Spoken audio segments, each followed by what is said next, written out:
All right, well, good afternoon, everyone. Welcome to the 4:30 panel on Capture and AI. My name is Whitney Stoll. I'll be your moderator today.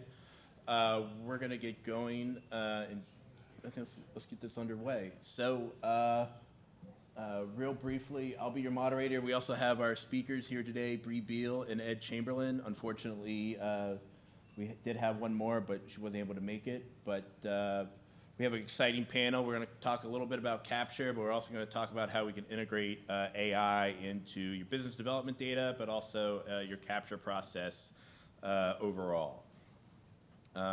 This is going to be a little bit of an interactive session today, so if you want to pull your phone out, we can also go old school. You can raise your hand too, but for the most part, feel free to take a snapshot of the up here, and we can get moving on.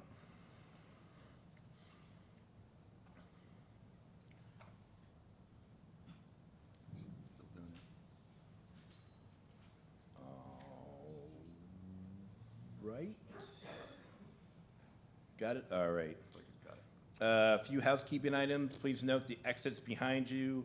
If you haven't already, silence your mobile devices. And of course, all the presentations and audio recordings will be available online until September 1st. And you can download your PDH records in the Attendee Service Center as well. Again, thank you to our education service session sponsors, Alliance, Ageo, and SCI Dev. Really appreciate all of our sponsors today. Before we dive in, just want to give a brief background on all of us here today. A little bit about myself. I'm a big rugby fan and also a player. So I love the South African national team as well as the Flying Fijians. I'm also a big Boston Celtics fan, and I'm not happy on how they're playing right now against the Knicks. Also born and raised on a farm in western Maine, went to a 2-room schoolhouse in a town of 400 people. I've also trained with, competed against, and also managed Olympic athletes in 2 sports. And I am the past president for the Society for the DC Post. So I'll turn it over to Bree. Explain the little icons too. The little hats. Yeah, in case you haven't noticed, we have our derby hats going on in ours, so you'll know who we are. I have to come up here because I don't remember all my fun facts, so sorry about that. But hi, everybody. I'm Bree Beal with KCCT, an architecture firm. My fun facts are that I have been to 49 out of 50 states. I'm an Air Force brat, so I lived in 13 of those states in 3 countries growing up, and the only states that's left is Alaska. So I'm waiting for the next industry day in Alaska, and hopefully my company will say you have to be in Anchorage, right? I went to undergrad at LSU. I had a full music scholarship playing piccolo. So anybody out there, GEAUX, go Tigers, right? And then my background, I do have a master's in interior architecture. I did luxury residential hospitality architecture before I became a business developer. And then my final fun fact is in 2006, I was named Time Magazine's Person of the Year. And in case you didn't know that, you also were named. If you look it up and Google it, you will find that you were also named. In fact, the word "you" is on the cover of Time Magazine. So I encourage all of you to use that in your next fun fact, or when you're introducing yourself to other people, that you were that person. That was a good one. Hello, everybody. Apparently none of you have anywhere else good to be right now, so I appreciate your attendance here today. Prime AE Group, I lead all our federal business development. By the way, I am playing the role as the person trying to learn AI on this panel. These two are the experts, but hopefully we'll get more relevant in a minute. I'm a big-time Hokie. I went there 3 times, not because I was failing, but had opportunities to keep going there. I was stationed in Fort Riley, Kansas, where apparently tornadoes are real, and I had an EF4 tornado go over my house. So if you want to talk about tornado post-traumatic stress disorder, please let me know. If you ever have an opportunity to see a totality event of the eclipse, I'm a changed man now that I've been within the totality, and I'm planning to go. I think it's next in Australia. I think I need to go. So I'm telling you, 99% to 100% totality is really cool, and I'm blabbing. No hobbies. I just do 330s, and then I just go wherever my wife tells me to go. Well, thank you, Ed. By the way, we have seats over here. If any of you are looking for seats, don't be shy to talk to the person next to you. So why don't we dive right in here? First question, and by the way, this is going to be a show of hands. Even though we're talking about AI and technology, we're going old school here, just by a show of hands. So how many of you here are brand new? Of how much do you actually spend on time on capture? Like, show of hands, no time on capture. Literally none. All right, I appreciate the honesty. Thank you, government. I appreciate that. Yeah, what about just a little time? The RFP drops, you eyeball it, and you determine a go, no go. Anybody here? All right. What about a little bit of time? You have your BD team doing multiple opportunities, and they have multiple opportunities going at once. Anybody? All right, a majority of the room. And then, are there anybody that has dedicated capture teams, dedicated leads? You have resources allocated. You have budgets. Anybody here doing that? Okay, so it's a mix. So a majority of the team has, you're running multiple opportunities at a time. Okay, so that's going to play into how AI can help alleviate that as well.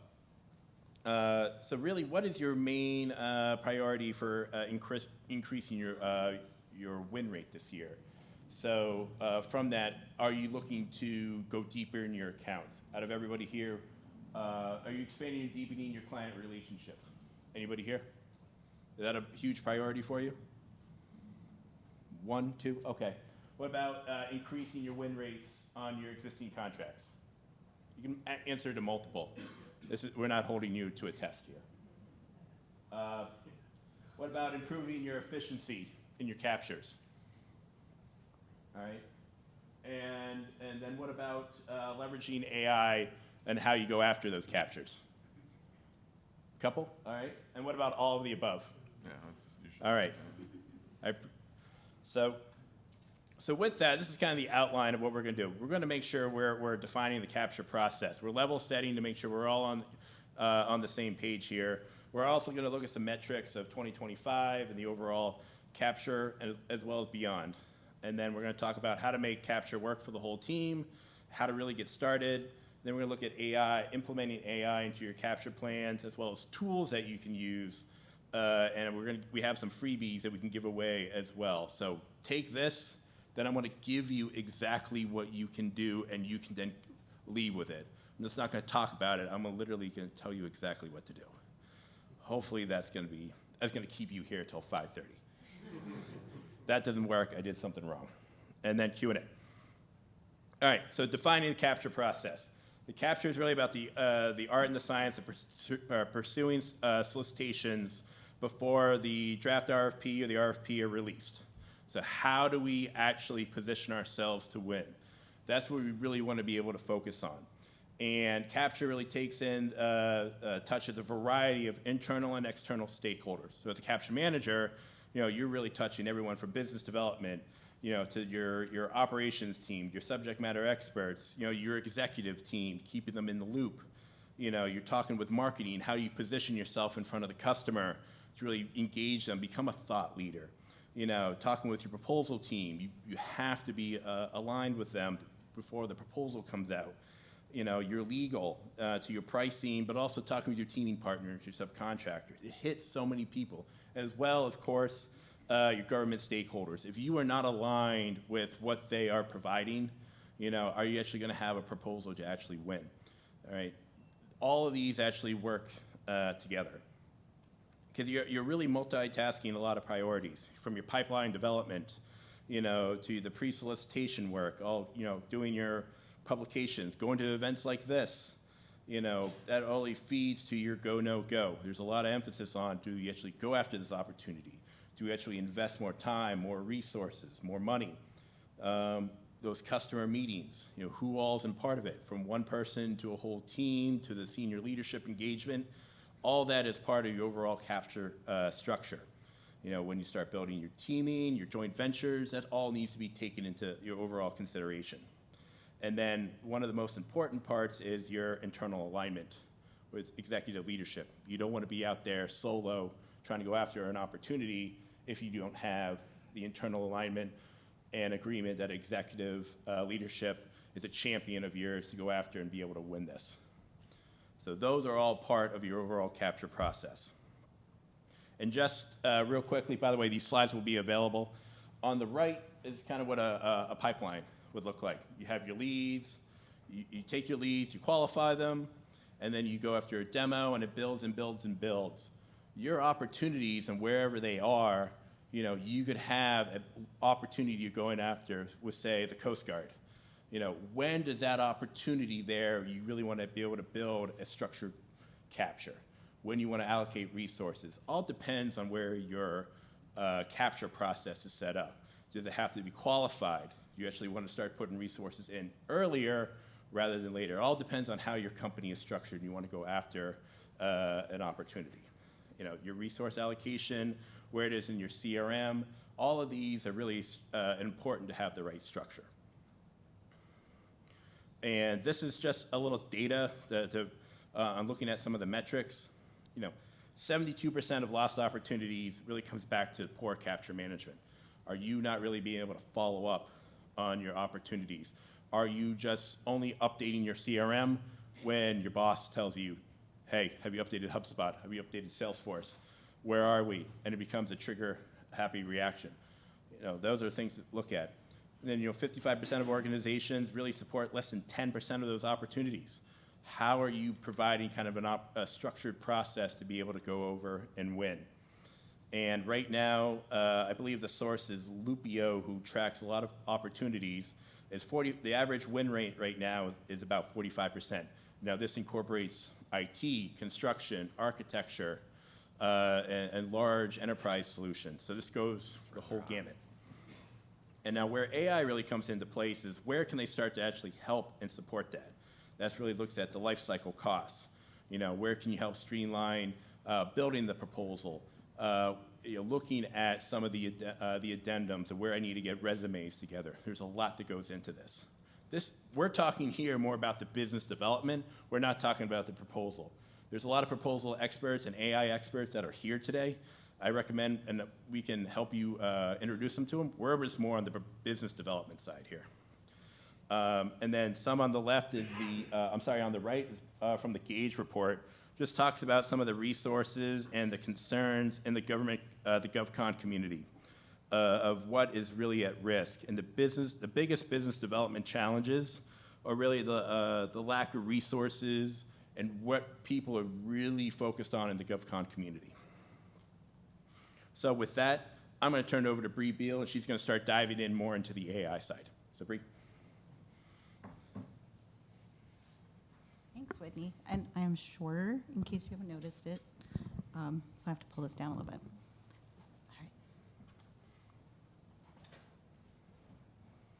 All right. Okay, so this portion of the discussion is a little bit more interactive.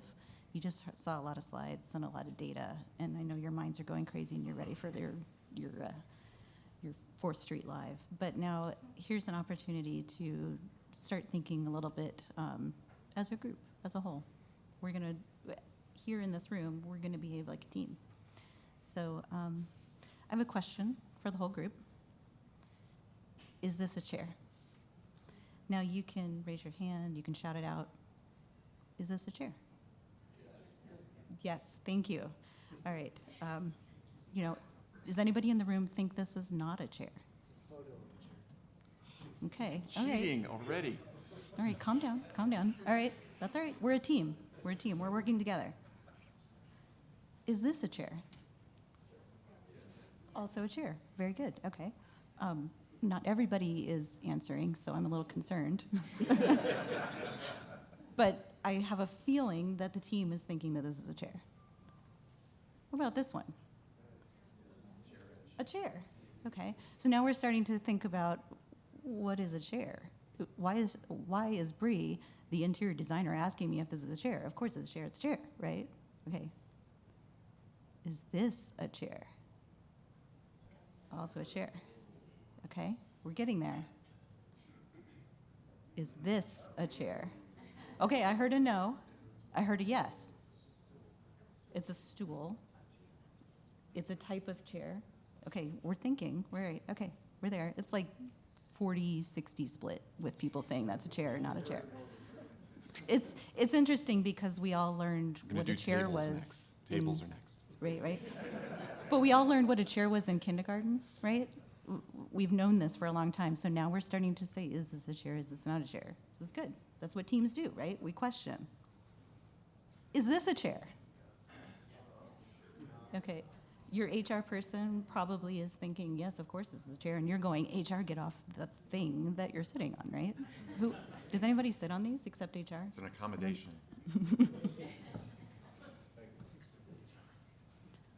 So what is this a chair? This is an art installation. It's in downtown LA. It's called The Broad. You can't really sit in these. So if you were saying a chair is something you sit in, is this a chair still, if you can't sit in it? There's a joke like, well, you can sit on a horse. That's not a chair, right? So now we're starting to question as a team, maybe our capture has been going in a strange direction.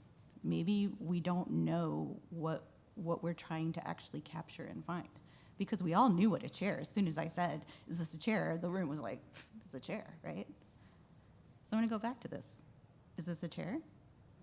Right? That was the first one that we all saw. What if I told you that this was an AI-generated chair?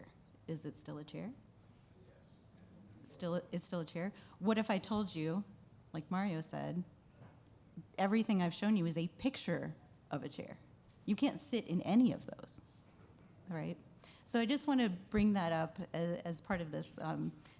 None of them have really been chairs. We think it's a chair. We have an idea of what is a chair. We're going to start developing what are themes and talking points and what we're looking for in our capture together.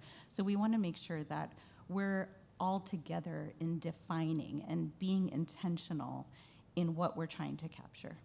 So you want to define your objectives together.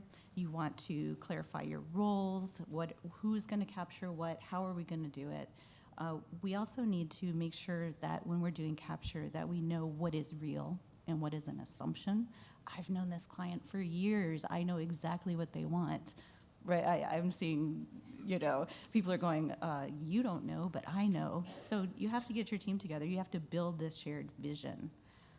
You're going to be aligning your business development, your marketing, your proposal team, your technical SMEs.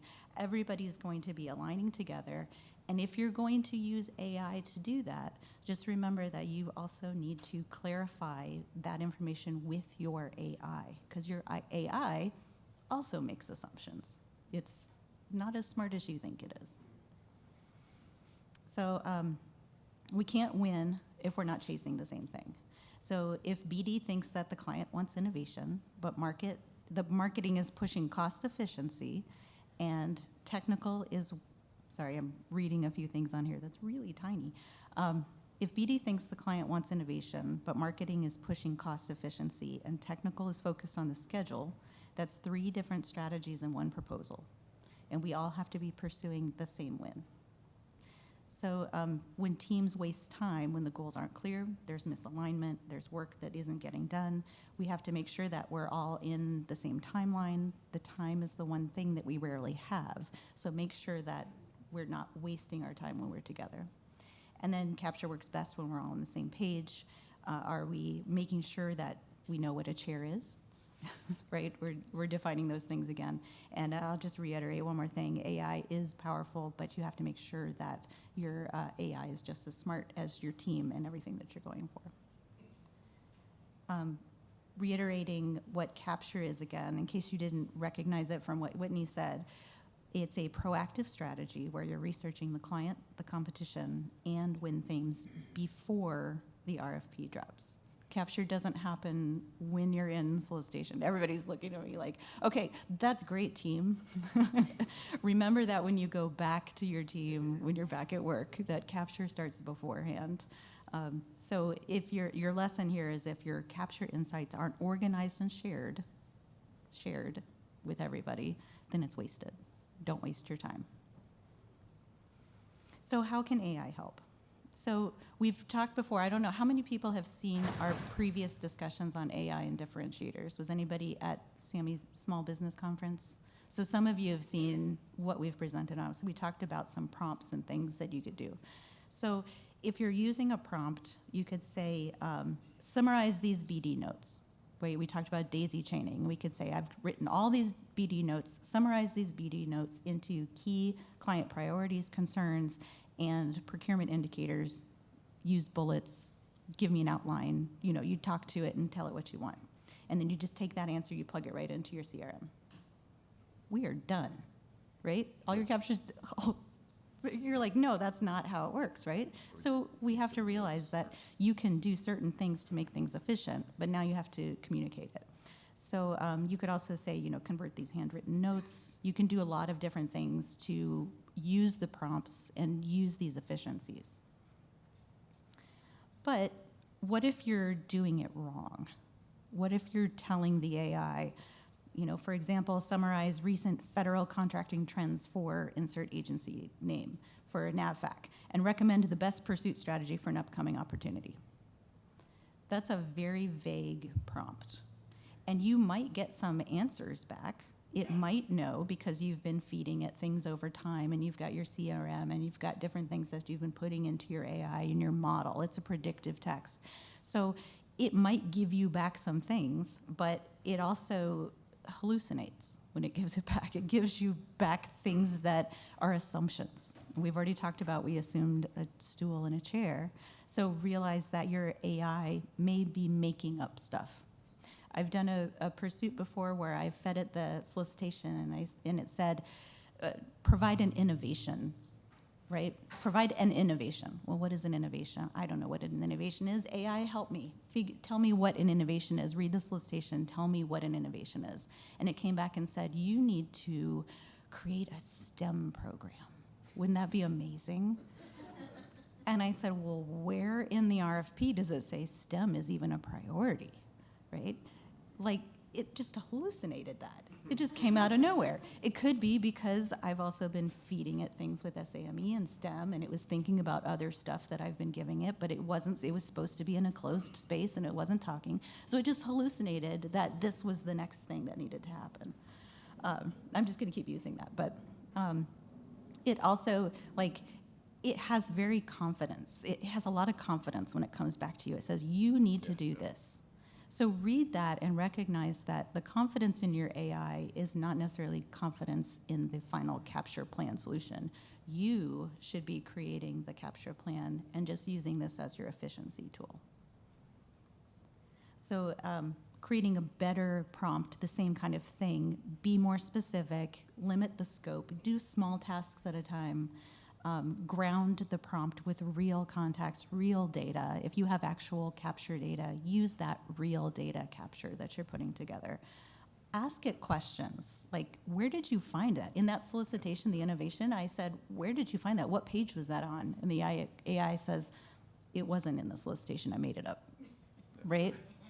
So ask it those questions. Where did you come up with this solution? Why did you say that? You know, go ahead and it is a conversation. It's almost like your psychologist. Have that conversation. Where did you come up with it? Why are you telling me to do these things? Have it do that. And then also ask it, did you make any assumptions in this? And what were those assumptions? And it should come back and tell you a lot of why and how it's thinking. And then you need to tailor those insights. Make sure that when you are using the efficiencies, remember to work smarter, not harder. So when you create your capture plans, you can use your AI to make a BD brief. Switch it over into market-friendly win themes. Like, you're capturing this information, now take it and control it and make it into the different messaging that you need to do. Let AI do the first draft. refine it with your team, talk to your team, make sure that your team recognizes that they're not assumptions as well. And then share early, like I said, not at the proposal stage. I think I'm just clicking through quickly. Some simple tools that we'll also talk about, but you could use Notion, SharePoint, Miro to make those teaming connections. Has anybody heard of those? Most everybody's heard of at least SharePoint, right? Miro is another great one. Notion is another place where you can share this information. You want one place for your capture activity. So you don't want 10 different spreadsheets on the same capture. You want it all in one place where everybody can add your notes, add the information. If it's in your CRM, perfect. You want to organize those different content that you're capturing so that your team knows what you've been capturing. Don't just have one big spreadsheet. Maybe each tab has different information in it. And then you want to make sure that everyone is contributing, right? We just had that big picture of the marketing team, the proposal team, the SMEs, your BD people. It can't just be your BD person doing all the capture for all of it.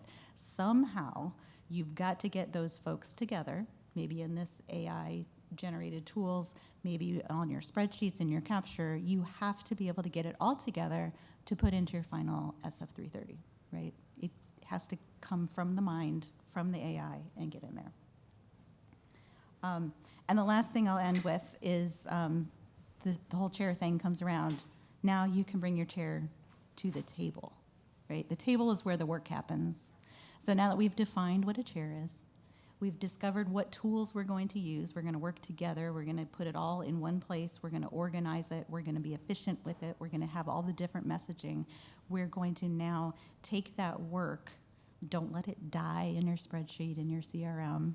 Oh, I'm seeing some sad faces. It's happened before. And you're going to work together. So it doesn't stop with using the tools. Make sure that you're still meeting as a team and working together. So thanks. Now I'm going to hand it on to Ed. All right, thanks, Bree. So again, we appreciate you guys being here. What's so great about SAME is that I get to learn from professionals like Whitney and Bree.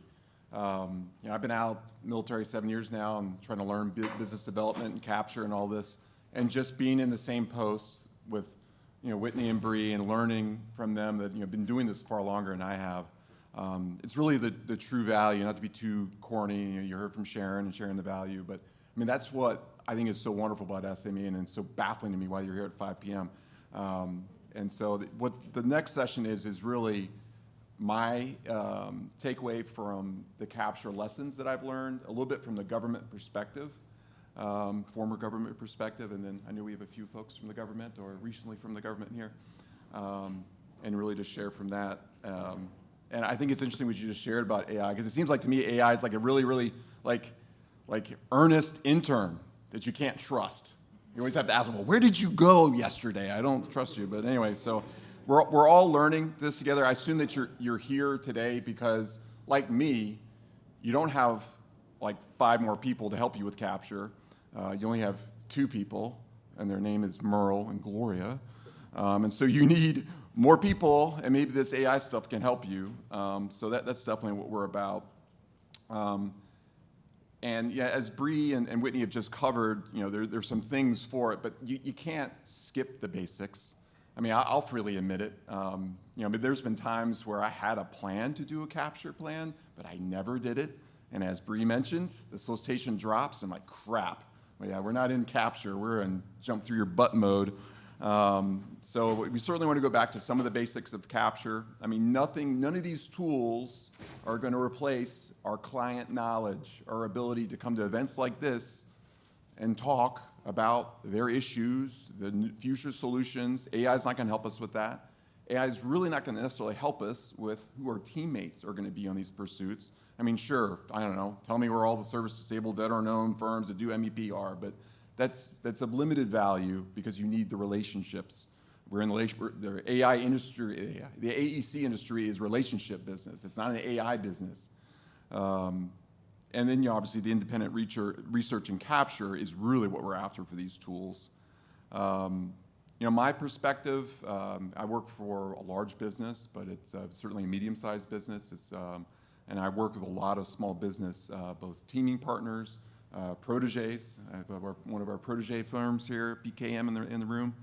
And so before we even anticipate, and we're experimenting right now with bringing AI into this capture, you still have to develop kind of those notes that Bree was just talking about. You still have to start to think about, well, what is the differentiator of your firm? And I mean, yes, on 2 of our sessions ago, Whitney explained how he could just take my website, that's public knowledge, and just, and develop the right prompt to say, well, what should your differentiators be? But that's of limited value if you don't think through what your differentiators were. And that was our last panel in, where were we? San Antonio? I don't know. Where we were in SBC, New Orleans. Yes. Yeah, when we were in New Orleans, that was really our focus there. So remember that you have to start with either client notes, what you believe your differentiators of you and your teaming partners really are to communicate to your clients. Teaming early and honest discussions of what the work share is going to be, not just hey, here's the letter of commitment, but building that team early. And these things are done. I will say, not to call out some of our government folks who are in the room, too often when we ask questions about a specific opportunity that we're thinking about building a capture plan for, we're told, hey, just watch SAM. It'll be on SAM. That's well, as Bree just explained, as soon as it hits there is no more capture discussion. We have to build these capture plans, and there are many of you who are way better at it than I am.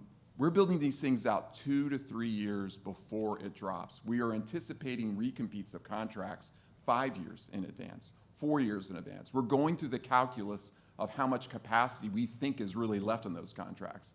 So when it drops on SAM, that's not the answer to share with industry about how we build that. So again, help us with that communication, because too often we hear that at conferences like this.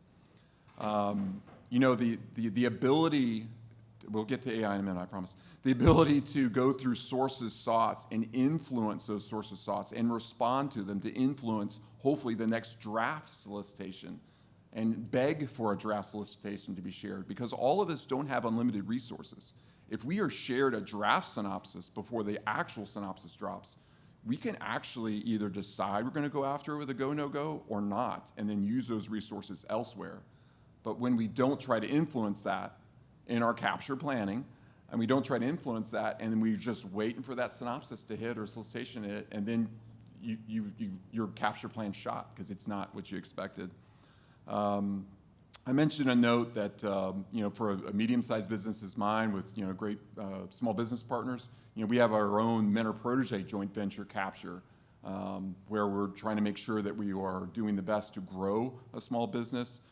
Admittedly, certainly opportunities for a large to play in that, but there's a separate nuanced capture plan for that as well. And then again, our AI is not going to replace the knowledge of your clients' pain points. I mean, Coast Guard is determining or continuing to build vessels that don't fit the infrastructure that they currently have, and that continues, and knowing those types of things. I don't know. I was just looking at you, John, so apologize. Now, how to get started? How am I getting started with this as a mid-sized firm, knowing that I'm missing the boat? I've got to get into this. We about 2 years ago established an AI policy in our firm and established an innovation working group. I didn't ask AI what innovation working groups were. I guess I should have, Bree, but that's how we're getting after it. And really, folks like me are not going to come up with the smart ideas. Folks that need this to either augment their own capability are coming up with solutions. I mean, I don't want to embarrass her too much, but Gloria Wozniak, if you could raise your hand just a little bit. So Gloria works with me as part of one of our federal marketers, and she's coming up with way better ideas of how to use this in their company than I am. And she's potentially listening to things that Whitney and Bree are sharing of how to do it. But our innovation working group at the grassroots level is how we are now, what tools we're going to invest in next. I am extremely concerned about using these tools and sharing information I don't want these large language models to have. I'm still learning about it. At one point in time, I just thought if we bought a license, then we'd be okay. And I know many firms out there have their own large language model that's bounded by your network. That's certainly what we're investing in right now.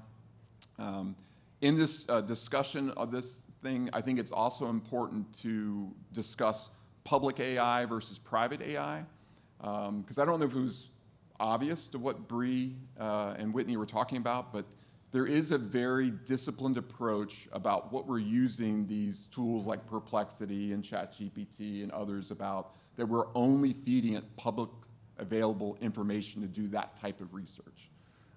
We're not uploading our last 10 SF330s that we submitted to NAFAC. Like, I'm not doing that. But there are other tools where you can do that and bound it so it's a private AI tool that's bounded by your network. How many of you are actually at that step? I guess I should ask, just show of hands. How many of you have a private AI that's limited only to your network? Yeah.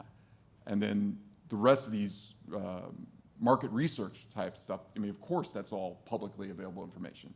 So there's a definite distinction about when we talk about these tools, about what you're using it for, what you're feeding it, because there is a large security risk there. And then this is not intended to be a CMMC or CUI panel, but we all know that's a huge pain in our rear ends. It's about to erupt, I guess, on 1 October, I'm not sure. We certainly have to be mindful of what we're using AI for, of any type of CUIs in that information, because we will certainly just ruin everything else. So I guess my main takeaway there is that the use of these tools, you also have to have that public and private distinction about what you're feeding and when, because this is early. I mean, we were prepping for this panel. It's like when we used to have like multiple different types of web browsers when the internet was new in the 90s, and we used Ask Jeeves because we thought that was better than the other thing. I don't know. So we're certainly in that phase of AI right now where there's lots of different tools and we can get really excited. And you're like, hey, well, what would this do? I would love to load my last 10 330s, but I need to do it carefully.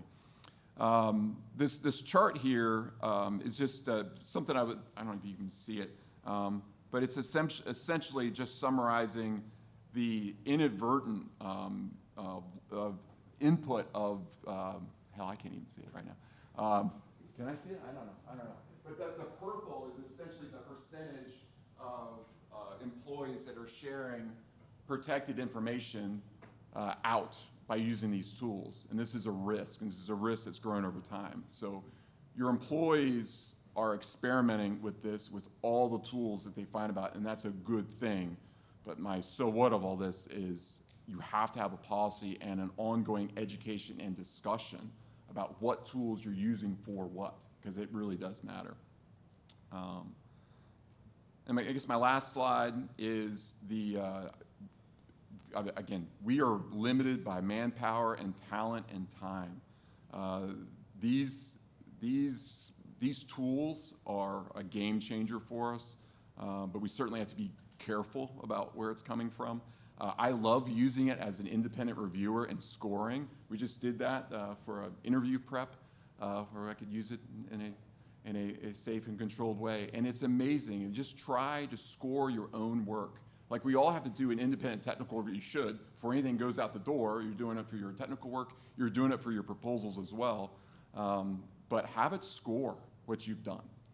It's amazing what it'll come up with. And again, you don't have to accept it all. There'll be hallucinations in there, or like, where did you get that information? Or no, you're way off. You don't know the client. But just using it to score your own work, it's adding another person to your pursuit team that you could do it at the last minute.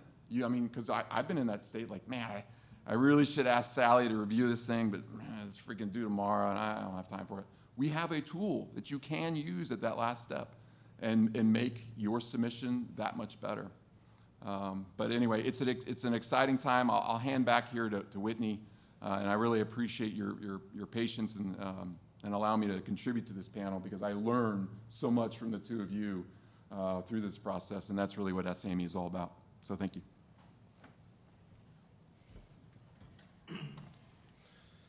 Great, thanks, Ed. All right, I'm going to talk about how you can some tools you can actually use and how to actually do it. So I'm going to talk about 3 areas. Talk about market positioning, opportunity assessment, and actually social selling. And then I added a bonus in there, ongoing collaboration tactics you can use with some AI. So here we're going to talk about market positioning. Every year, if you do a quarterly report, however it works, you look at how can you position your business within the overall market. So you want to look at, all right, if I'm, and this example on the right, it's really looking at how we can position our business within the Army Corps of Engineers, the South Atlantic Division. So what I really wanted to look at is market segmentation. Like, all right, what can I do in the business? What are opportunities that are coming out? What are policies? What are regulations? What are compliance? I need to know exactly what the business that is out there from a market standpoint is what I'm going to be walking into, whether it's 2025, whether it's all the way up to 2030. So taking publicly available documents and understanding it from a market. So if you're a sales leader, you're a CEO, a VP, looking at joint ventures, position it. But also a lot of us are visual learners. So in this example, this is using it through Claude. And Claude has a very effective interactive dashboard. And I can show you kind of the breakdown is you can actually build this. So I'm looking at where the overall, where the budget's going to be. What are the opportunities? What are risk factors that are coming in? And I can track it. I can add in timers. I want to look at this every 6 months. So me as a company, I don't have to spend, an intern or a market analyst or send this out to GovWin and pay the money if we know how much GovWin costs or some of those other tools. It's an easy and effective way to get it from a visualization standpoint as like what is actually out there, and you can build it quick. And if I need to go deep on one area, I can build it, but this is from a market standpoint. And really look at it. Regulations, those are coming more, the policy, we're paying very close attention to it. And if I want to dive into it, an individual opportunity, it's actually very interactive. So I actually recommend Claude for if you want to do an interactive dashboard, you can share it. And these are all available, and if you want to dive into this one more, I can do it afterwards. Now going from the market, we want to look at even the opportunities. So we know we're actually here to actually be able to build opportunities. We want to know what our competitors are up to, what are some patterns that are going on. Say, all right, what can we actually do to actually develop that a little more? And teaming opportunities, whatever it might be. So let me get out of this. And you see this? All right. So you guys hear me over there? You got it. All right. You got the So microphone. I built this out in Perplexity. Basically what it is, this is shared with you. I wanted to look at just basically building an automated opportunity intelligence. I want to look for opportunities in 3 states. Right now, I wanted to look at Virginia, North Carolina, and Florida. It was really for just a lighting manufacturer. What are opportunities? I want to know about competitors. I want to know about any state regulations. I want to know anything that's changed on the local level, because from a business development perspective, what's moving, what's changing? Is that going to affect how I'm approaching a capture? So build it out. And so this is where I actually started. And if I move through, and this is a few weeks old, so it starts to build out opportunities that are here on some of the opportunities, where they're coming, state and local, also federal. What are some additional details? And I could have asked for more, but this is what I started with. Some of the DVE goals, where they're actually buying from. And then, I only asked for, I think, for 15. And then some of the patterns that it showed in here was, all right, what's going on at Norfolk? They're telling me what the incumbent's doing. So me, I'm like, all right, if someone's hitting an 89% hit rate, for me, am I really going to try to go outbid them? No. All right, if I'm new or if I'm what's the real difference? But I also look at other opportunities that are in here. Where else can I go? What are some of the pricing benchmarks in there? What are some of the regulation shifts that are coming? So there's a new FCC compliance requirements that are coming in for lighting control fixtures coming June 1. Is that going to affect what I'm actually going to what's going to happen, for future opportunities? Are we set up for that? So that just affects, what opportunities I can and cannot go after. And some opportunities. It also gives me resource allocation, some mitigations, and even some people I can even contact. All right, opportunity up there, I might want to reach out to Duke's Energy. And by the way, there was that 417 meeting that did happen. So there are some things in here you can actually start to pull if you want to start to build this. And I can have this run on a weekly basis.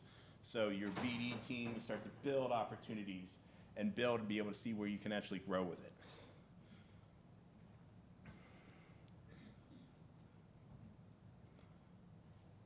And I am going to, all right.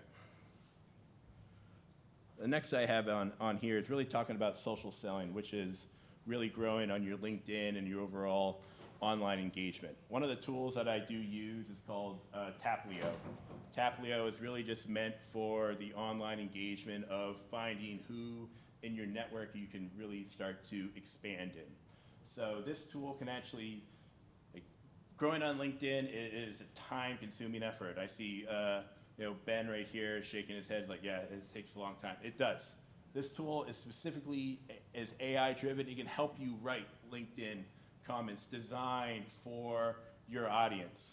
But it can also have a built-in CRM that said, all right, I can actually help you find people if you're driving towards NAVFAC or Army Corps, who's in that network. You can actually help reach out to, engage in that overall network to help you grow online. So it's an effective way to actually expand your social selling audience too. It's very effective, but it also helps you with that limited time that you do have, whether it's every day or once a week. It's a very effective way to help you grow your social selling preference. And it can help you write very quickly and very effectively.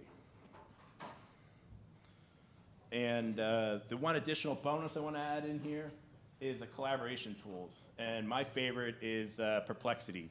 So it's an online space where you can actually have basically a portal where you can invite your colleagues, your partners, and whether it's for market research, and you can actually leverage the AI to actually help you, hey, I want to look at, say, industry day slides. I want to look at what's coming out from legislature.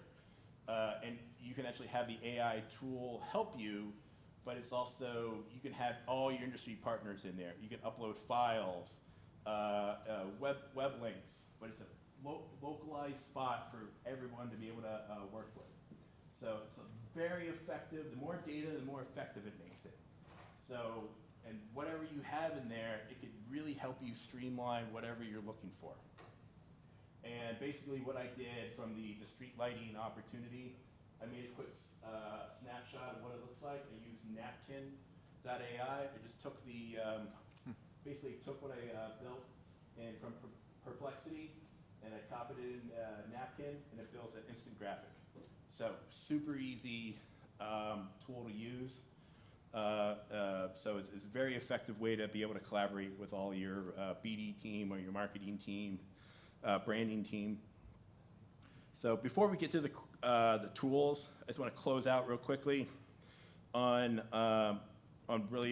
capture. Number one thing is really be able to own your capture. This is your team. This is your opportunity. You need to own it. Start early and be able to go after it. And definitely develop impactful differentiators. Not just talking about what did your company do, but what really, what value do you bring beyond, what do your team have, what do your subcontractors have? Really be able to build on that. All right. And Ed and Bree have definitely said it. It's like you have to really talk about it within the relationships. We are in the relationship business, all right? And then you can always refine, and build on what processes work. And lastly, here's some of the tools that I use. I actually have a lot longer list. I just highlighted some of them for you. And some of the ones in bold are the ones that I use. So Perplexity, I use on a daily basis. The spaces are great for collaboration. There's other ones. Claude is great. For LinkedIn, I use Taplio. Marketing is a Napkin. Graphy is also good. Storm is great from Stanford.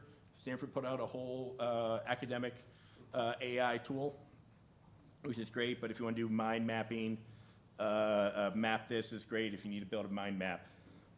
And then our giveaway is there's a whole AI prompts build out that I've been building out. I constantly add to this.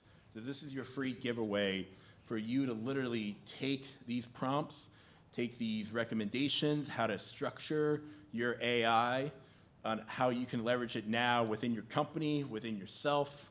Go play with it. It is very easy to continue to use. So that's our free giveaway. If you can't wait for the slides, I'm happy to send them to you now. But the prompts is super helpful, and I think Ed agrees because I think he uses them on a regular basis. Very carefully. Yeah. And I think that is it. So with that, we'll open it up for questions. We have a few minutes for questions. What is a chair? Yeah, come on. We've had, no federal proposals yet, but a couple municipal proposals that have specifically said you are not allowed to use AI in development of it at all. You'll see that in. Yeah, I mean, How would they know? well, so I think that they actually issued was an RFP after the RFI. I think a bunch of people must have submitted an AI response to a question, but I don't know. But they said you can't use it. You have to certify you have to use AI. So we can do this thought path of what is AI. I mean, technically spell check is AI. So you can't spell check your stuff anymore, right? So I think if you could ask the question, but I think what they're probably trying to do is don't give us Like a spam us, bunch yeah. of 12 different design solutions that were generated by AI. They want the solutions generated by your company. But if you're using tools to help you with spell check, to help you with grammar, to help you define your message, I think that's in the realm of okay, right? As long as it's your message and all you're doing is having AI create an efficiency for you, making it more clear, right? Using it as a grammar tool necessarily. Don't ask the AI for that innovative solution and then give it an AI solution, right? We already know your AI is hallucinating. Don't give them hallucinations, right? Well, I'm sure you agree with all that. You're just saying, have we seen it? I had not seen it. Yeah. It was an interesting thing to Had anybody else seen that? Like, basically just prohibiting your use of AI? Yeah, really? Where is this? It's in one of our VA RFPs. It's in the VA. Interesting. Huh. It just says if your narrative is very obviously generated by AI, we will refuse your support. So what they probably do is they send it through an AI filter. Well, I'm saying it because they're using it themselves. Yeah, they are using it themselves. Basically, you're using it for the narrative, and you're not getting the solution from your company, like she said. You're not thinking it through. And Yeah. so I don't know how they're going to prove it. We did talk about it as a group as we were putting this panel together about what things in your narrative look like AI. And everybody knows like an EM dash.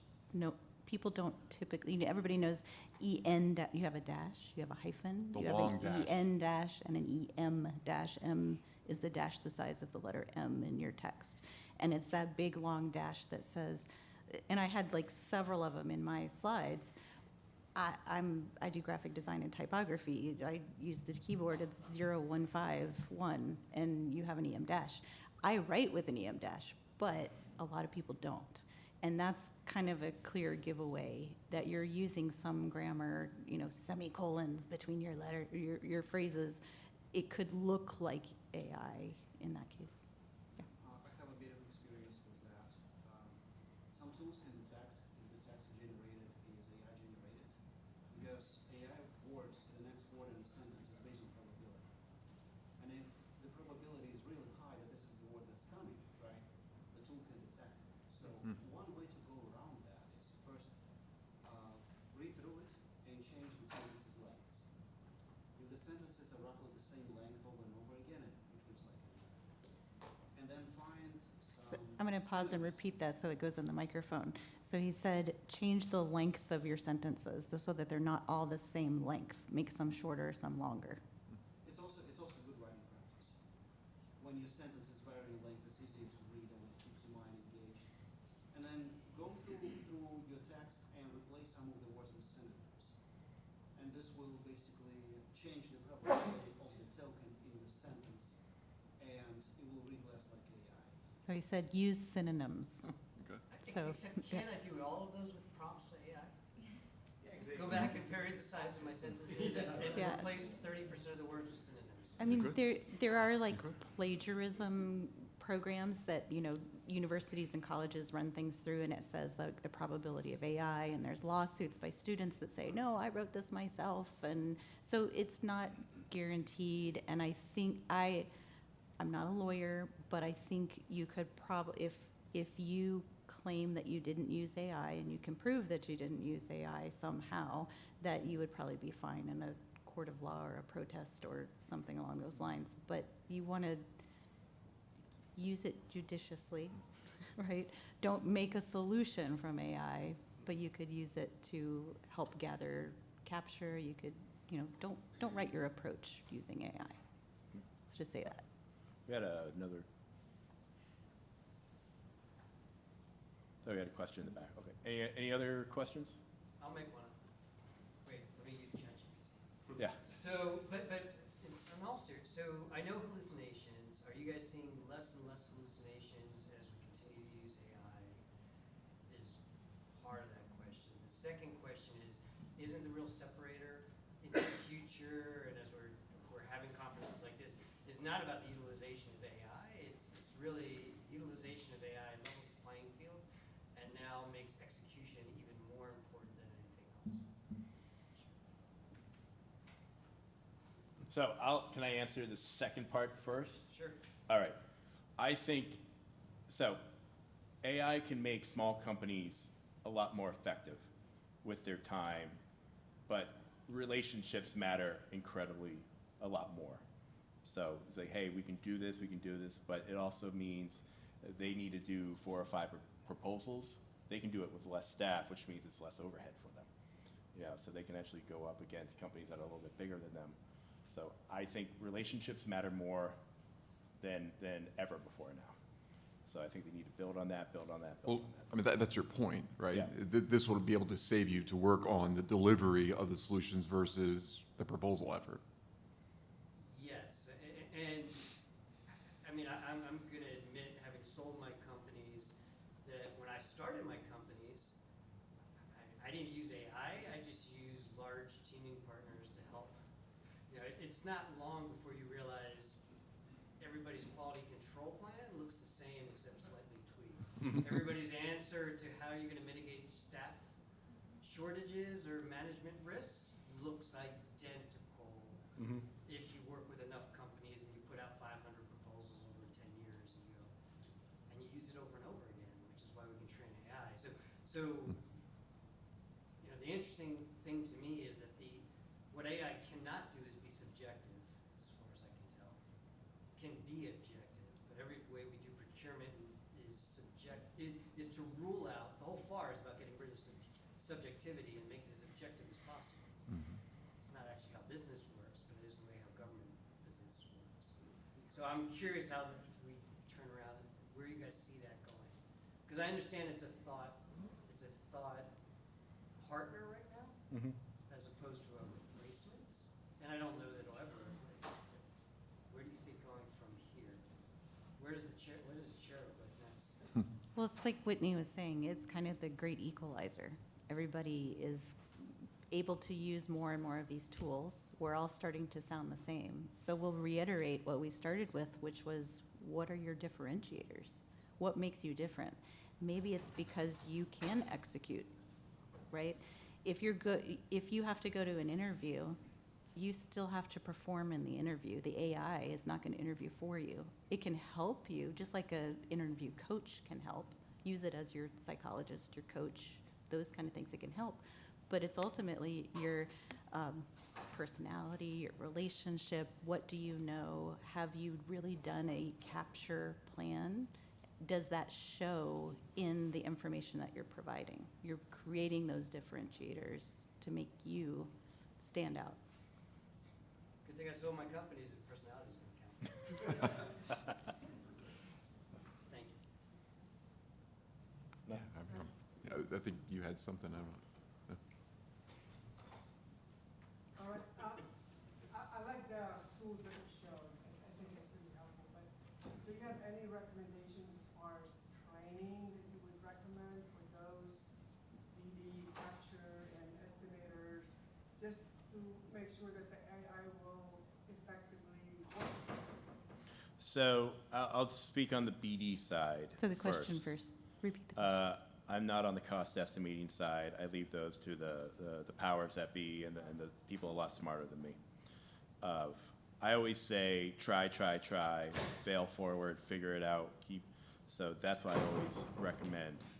And so a lot of it is, you're gonna find a tool that's gonna work best for you. So I've worked with a variety of the different tools. Like if I wanna create, content for when I'm either writing, my newsletter, or if I'm writing for a proposal, whatever it might be, I'm going to use a certain one, whether it's ChatGPT.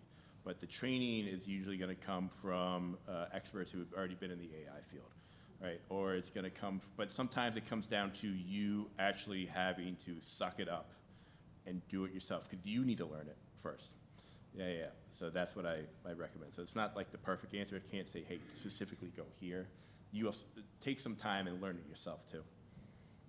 Yeah. And we hit a point, so we're preparing all these proposals, we're submitting them to the government. Is the government using AI to evaluate the proposals? Yes. So Yeah, short answer is yes. I think it's happening. It is happening in the same way that they're testing and exploring. And different agencies have different rules. Different people are not necessarily reading the rules, and they're doing things on their own, a little rogue right now. But I would assume that most agencies are going to start using it in some capacity. I know there are some agencies where they started out with, they would read your PDF and they control F and they see how many times you use a keyword, right? I mean, that's one quick AI. That's just a control F. You wouldn't think of it because we all use it. But that's one piece of it. Now imagine if they're doing the scoring. So they could develop their own prompts. They could say, we're going to get 100 proposals for this, and we just don't have time to read through all of it. So we're going to do a short score and say, does anybody meet these basic criteria? Throw everybody out that doesn't, and we'll start here. There's always going to be a human component to it, but I would imagine in some place of it that they're going to start using it, and it's going to start ramping up pretty quickly. Technology moves so fast that once, everybody in the room knows what Copilot is. Last year, did everybody in the room know what Copilot was? No. So Copilot is installed on your Windows computer now, right? Why wouldn't you use a tool that's already there? So I would imagine that everybody's going to start having it. So our panelist, used to be, she was on this panel 2 iterations ago. She even said that because she was formerly with the VA. The VA was already using it. I'm going to use the wrong term, but there's basically it's not necessarily scoring it for them, but they were using an AI tool just to see if I can't remember the thing, like a suitability analysis. They were checking, are you registered in SAM.gov? Yeah, it was doing a little bit more than that, but that was a year and a half ago, and they were already using that. So now I know there's some potential contracting officers in the room, or at least ones that worked with some. So if you know of any other examples of AI to evaluate proposals, please sing out. But we do believe it's happening. Why wouldn't it? They have the same challenges we do. Much fewer people, some agencies now 13% less people. It's going to happen, 100%. Just as a quick follow-up, would you instruct AI to assume that AI is going to review your proposal? I think we start getting circular here. I think we're at time. And with that, that's all the time we have. We'll be around to answer any questions, but thank you all again for coming, and these information will be available to you. Thank you. Thank you.